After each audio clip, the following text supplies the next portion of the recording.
ಮಹದಾಯಿ ಬಗ್ಗೆ ಗೋವಾ ಸಿಎಂ ಹೇಳಿಕೆಗೆ ಈಶ್ವರ್ ಖಂಡ್ರೆ ಕಿಡಿಕಾರಿದ್ದಾರೆ. ಗೋವಾ ಸಿಎಂ ಅನುಮತಿ ಕೊಡಲ್ಲ ಅಂತ ಹೇಳಿದ್ದಾರೆ. ಇದು ರಾಜ್ಯದ ರೈತರ ಮೇಲೆ ಕೇಂದ್ರದ ಪ್ರಹಾರ ಅಂತ ಹೇಳಿ ಬಿಂಬಿಸಿದ್ದಾರೆ. ಪ್ರತಿಯೊಂದು ವಿಷಯದಲ್ಲೂ ಕೂಡ ನಮಗೆ ಅನ್ಯಾಯ ಆಗ್ತಾ ಇದೆ.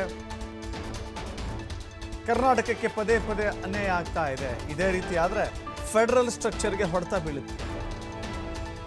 ಅನುದಾನದ ವಿಚಾರದಲ್ಲೂ ಕೂಡ ಅನ್ಯಾಯ ಆಗ್ತಾ ಇದೆ.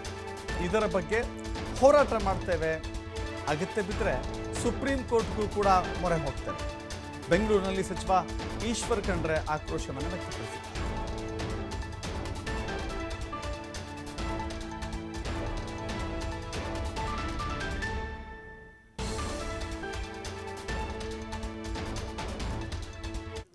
ಏನು ಅವರ ವಿಧಾನಸಭೆಯಲ್ಲಿ ಮಹದಾಯಿ ಯೋಜನೆಗೆ ಕೇಂದ್ರದ ಅರಣ್ಯ ಪರಿಸರ ಇಲಾಖೆ ಅನುಮತಿ ಕೊಡೋದಿಲ್ಲ ಅಂತ ಹೇಳಿದಂಥದ್ದು ನಾನು ತೀವ್ರವಾಗಿ ಖಂಡಿಸ್ತೇನೆ. ನಮ್ಮ ಪ್ರಸ್ತಾವನೆ ಇವತ್ತು ಅರಣ್ಯ ಪರಿಸರ ಹವಾಮಾನ ಬದಲಾವಣೆ ಇಲಾಖೆ ಕೇಂದ್ರಕ್ಕೆ ಕಳಿಸಿದ್ದೇವೆ. ಇದು ಕರ್ನಾಟಕ ರಾಜ್ಯದ ರೈತರ ಮೇಲೆ ಒಂದು ದೊಡ್ಡ ಕೇಂದ್ರದ ಪ್ರಹಾರ ಅಂತ ಹೇಳಬಹುದು. ಈಗಾಗಲೇ ಸನ್ಮಾನ್ಯ ಮುಖ್ಯಮಂತ್ರಿಗಳು ಪ್ರತಿಕ್ರಿಯಿಸಿದ್ದಾರೆ. ಪ್ರತಿಯೊಂದು ವಿಷಯದಲ್ಲಿ ಬರ ಇರ್ಬೋದು, ಪ್ರವಾಹ ಇರ್ಬೋದು, ಕೇಂದ್ರ ಸರ್ಕಾರದ ಏನು ಪುರಸ್ಕೃತ ಕಾರ್ಯಕ್ರಮಗಳಿದ್ದಾವೆ ಅವೆಲ್ಲ ಕಾರ್ಯಕ್ರಮಗಳಲ್ಲಿ ಕರ್ನಾಟಕಕ್ಕೆ ಅನ್ಯಾಯ ಆಗ್ತಾ ಇದೆ. ಇದೇ ರೀತಿ ಅನ್ಯಾಯ ಆಗಿದ್ದರೆ ಫೆಡರಲ್ ಸ್ಟ್ರಕ್ಚರ್ಗೆ ಧಕ್ಕೆ ಆಗ್ತದೆ. ಇಡೀ ರಾಜ್ಯದ ಜನ ಕೇಂದ್ರ ಸರ್ಕಾರ GST ವಿತರಣೆಯಲ್ಲಿ 15ನೇ ಹಣಕಾಸು ಯೋಜನೆ ಅಡಿಯಲ್ಲಿ ನಮಗೆ ಆಗುವಂಥ ಹಣಕಾಸು ಇವತ್ತು ಕೊಡುವಂಥ ವಿಚಾರದಲ್ಲಿ ಪ್ರತಿಯೊಂದು ವಿಚಾರದಲ್ಲಿ ಕರ್ನಾಟಕದ ಮೇಲೆ ಅನ್ಯಾಯ ಆಗ್ತಾ ಇದೆ. ಇದರ ವಿರುದ್ಧ ಖಂಡನೆಯೂ ಮಾಡ್ತೇವೆ ಮತ್ತು ಹೋರಾಟನೂ ಮಾಡ್ತೇವೆ.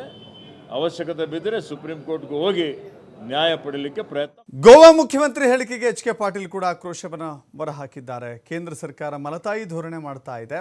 ಗೋವಾ ಸಿಎಂ ಹೇಳಿಕೆ ಆಕ್ರೋಶವನ್ನು ಮೂಡಿಸ್ತಾ ಇದೆ. ಮಹದಾಯಿಗೆ ಕೇಂದ್ರ ಅನುಮತಿ ಕೊಡ್ತಾ ಇಲ್ಲ.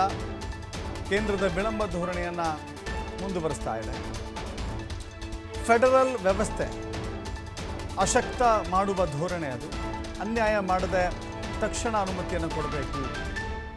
ಕಾನೂನು ಸಚಿವ HK ಪಾಟೀಲ್ ಮಾತನಾಡಿದರು.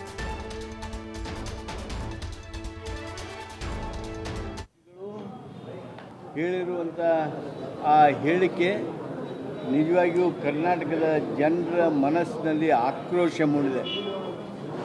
ಮಹದಾಯಿಗೆ ಅನುಮತಿ ಕೊಡೋದರಲ್ಲಿ ಕೇಂದ್ರ ಸರ್ಕಾರ ಏನು ವಿಳಂಬ ದ್ರೋಹ ಮಾಡ್ತಾ ಇದೆ, ಇದು ನಮ್ಮ ಫೆಡರಲ್ ವ್ಯವಸ್ಥೆಯನ್ನು ಅಶಕ್ತಗೊಳಿಸ್ತಕ್ಕಂಥ ಕ್ರಮ ಆಗಿದೆ.